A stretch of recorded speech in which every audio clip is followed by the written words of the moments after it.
Bapak, Ibu, dan saudara sekalian, pernahkah kita melakukan hal yang seperti ini di rumah? Keran kita menetes, lebih baik kita taruh baskom di bawahnya, sehingga air yang sedikit-sedikit menetes ini kemudian bisa tertampung dan menjadi banyak di dalam baskom. Prinsip yang kita dapatkan sejak kita kecil, sedikit-sedikit lama-lama jadi bukit.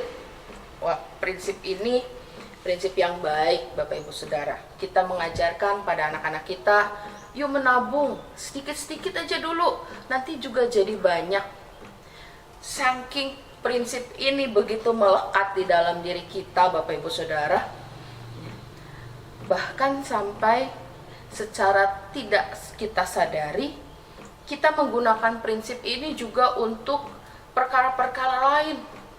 Misalkan saja anak-anak kita yang menunda-nunda tugas hari ini karena masih dikumpulkan minggu depan. Nanti saja, sedikit-sedikit tugas lama-lama jadi bukit dan merasa kaget dengan begitu banyak tugas yang harus diselesaikan. Begitu juga dengan persoalan-persoalan dalam rumah tangga kita, Bapak Ibu Saudara. Persoalan dalam rumah tangga kita tidak ada persoalan yang besar sebetulnya. Yang ada adalah persoalan-persoalan kecil yang tidak kita selesaikan, yang kita tumpuk, yang kita anggap udahlah, nggak perlu dipersoalkan. Padahal hal yang tidak nyaman itu masih menjadi bagian yang mengganjal di dalam hati kita. Sehingga satu waktu ketika ada pemantiknya, ketika ada hal yang menjadi tidak kita sukai, lantas menjadi pertengkaran yang luar biasa besar di dalam rumah tangga. Sebetulnya berawal dari hal yang kecil, sedikit-sedikit ditumpuk, lama-lama menjadi bukit persoalan. Nah, di sini Bapak Ibu Saudara, ketika sudah menjadi besar, ada banyak keluarga yang mengatakan kami sudah nggak cocok satu dengan yang lain. Kami sudah nggak bisa lagi sehati, kami sudah nggak bisa lagi sepikir di dalam melakukan rumah tangga ini. Mari kita belajar dari nasihat Rasul Paulus di dalam surat Filipi pasal 4 ayat 1 sampai 9. Mengenai sehati sepikir. Paulus berkali-kali menekankan di dalam bagian ayat kita, kata dalam Tuhan. Seringkali ketika kita menjalani hidup, banyak perkara yang harus kita selesaikan, kita seringkali melupakan bahwa segala sesuatu dalam hidup kita ini terjadi di dalam Tuhan. Kita lebih mengutamakan apa yang menjadi pikiran, yang menjadi perasaan, kehendak kita sendiri, dibanding kita tunduk dan menyerahkan segala sesuatunya di dalam Tuhan.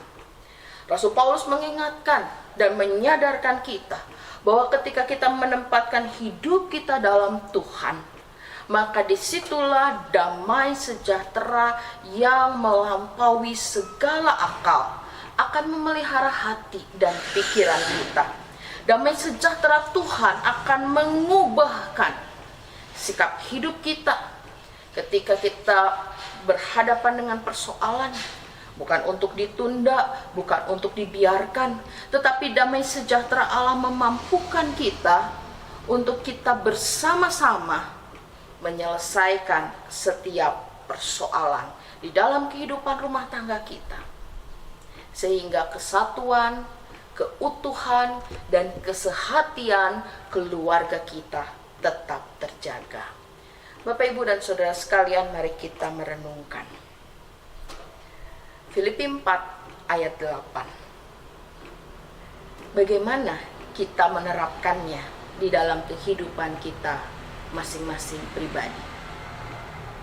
Apakah tantangan untuk kita melakukannya?